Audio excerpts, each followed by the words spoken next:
What's up, guys? Welcome back to the channel. As always, I'm your co-host Donovan Quick, and as most of you know already, the Dolphins are without Jalen Phillips for the rest of the season, but we have reinforcements on the way.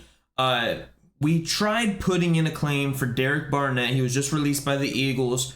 We missed out on that claim because the Texans ended up getting him, but we got South Florida resident Jason Pierre-Paul. Yes, the three-fingered demon himself, Jason Pierre-Paul, has signed to the active roster. And funny enough, this was something that Jacob and I were kind of discussing, more me too, Jacob, on Sunday. When he was elevated, I completely forgot about him because he wasn't on the free agent list, because he was on the Saints practice squad. He was just elevated this Sunday in the Saints game.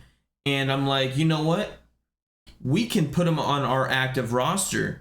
He lives down here. He literally had an event down here that a friend of ours met like 3 weeks ago. So he lives down here. He can get to an active roster. He could chase a ring. Like, we're checking all the possible boxes for Jason Pierre-Paul. Playing time, I'm not sure if it's going to be there or not. I think he's going to get as much playing time as maybe Agba did before Phillips' injury.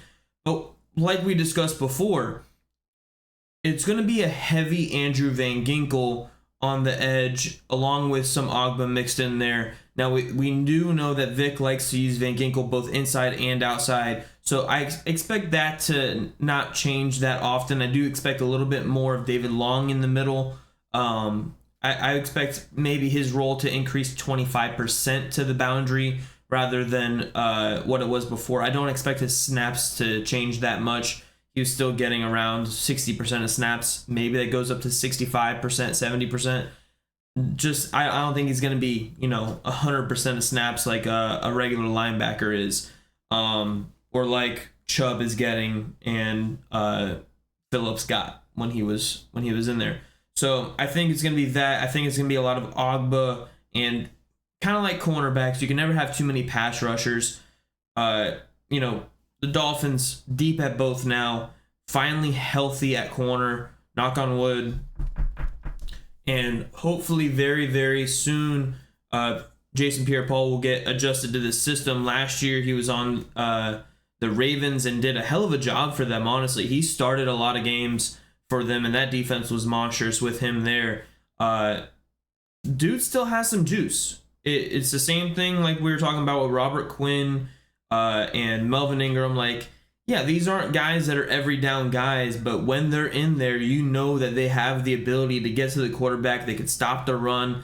They can do what you need them to do, and Jason Pierre-Paul is just that guy. And I'm not exactly sure what the financial compensation is just yet. However, that doesn't really matter too much because I'm sure a lot of it's going to be bonus structured or incentive based, as well as signing bonus. I don't think there's going to be very much. I think it's going to be veteran minimum for the base salary. So yeah, that's what I expect from it. This is huge, honestly, for the Dolphins. Jason Pierre-Paul, that's just a huge signing. Like I said, last year, dude, he was just a monster last year. Because, as you guys know, Jacob's second favorite team is the Ravens. My other friend, his first favorite team is the Ravens. Those are my two closest friends. So I closet Ravens fan a little bit. Obviously, I root for them to lose right now because we want to get that seeding. Obviously, when it comes down to the Dolphins-Ravens, I absolutely hate the Ravens. But nonetheless, Jason Pierre-Paul is a Dolphin. He's a Miami Dolphin. I used to pray for times like this. When people used to want to come to Miami, they used to, I'm sure the Saints offered to elevate him too, but you're a 5-6 team, we're 7-3. You got Super Bowl aspirations, winning your division. Yeah, there's making the playoffs with a losing record, making the playoffs and having a significant home field advantage for at least 1 or 2 games. Yeah. All right, guys. That's it for today. Hope y'all have a great day. Deuces.